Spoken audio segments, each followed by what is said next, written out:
Hello codes, இன்னைக்கு டக்குன் டாப்பிக்கில் class variables versus instance variables. Instance variables ஒரு கிளாஸோட தனிப்பட்ட ஆப்ஜெக்ட் ஆர் இன்ஸ்டன்ஸோட வேரியபிள் தான் இது. எக்ஸாம்பிளுக்கு இந்த ப்ரோக்ராமை பாருங்கள்.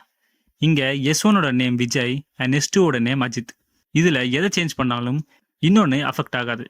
ஏன்னா ரெண்டுத்துக்கும் தனித்தனியாக ஆப்ஜெக்ட் கிரியேட் ஆகியிருக்கு அண்ட் செல்ஃப் மூலமாக அதோடதை மட்டும் தான் ஆக்சஸ் பண்ணும். Key points defined inside init method. Create பண்ணுற ஒவ்வொரு ஆப்ஜெக்ட்டுக்கும் தனித்தனியாக வேரியபிள் கிரியேட் ஆகும். ஒரு ஆப்ஜெக்டோட வேல்யூவை சேஞ்ச் பண்ணாலும் மற்ற ஆப்ஜெக்டோட வேல்யூ மாறாது. கிளாஸ் வேரியபிள் இங்கே டிஃபைன் பண்ணுற வேரியபிள்ஸ் இன்ஸ்டன்ஸ் வேரியபிள்ஸ் மாதிரி ஆப்ஜெக்ட்டுக்கு மட்டும் சொந்தம் இல்லாமல் மொத்த கிளாஸுக்கும் சொந்தம். இந்த எக்ஸாம்பிளை பாருங்கள். இங்கே ஸ்கூலுன்ற வேரியபிளுக்கு வேல்யூ அசைன் பண்ணியாச்சு.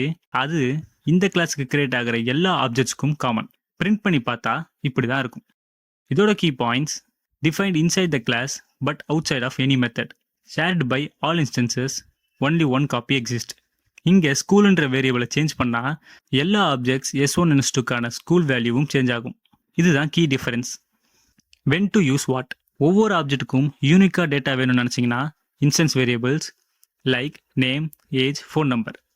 காமன் டேட்டாக்கு class variable like school name, company name, tax rate etcetera. And codes, இதே மாதிரி மோர் கண்டென்ட்ஸ்க்கு கோட் குரல் சேனலை சப்ஸ்கிரைப் பண்ணிடுங்க. அண்ட் டைம் இருந்தால் சேனலில் போட்டிருக்க மற்ற கான்செப்ட்ஸும் எப்படி இருக்குன்னு பார்த்து சொல்லுங்கள். டாடா.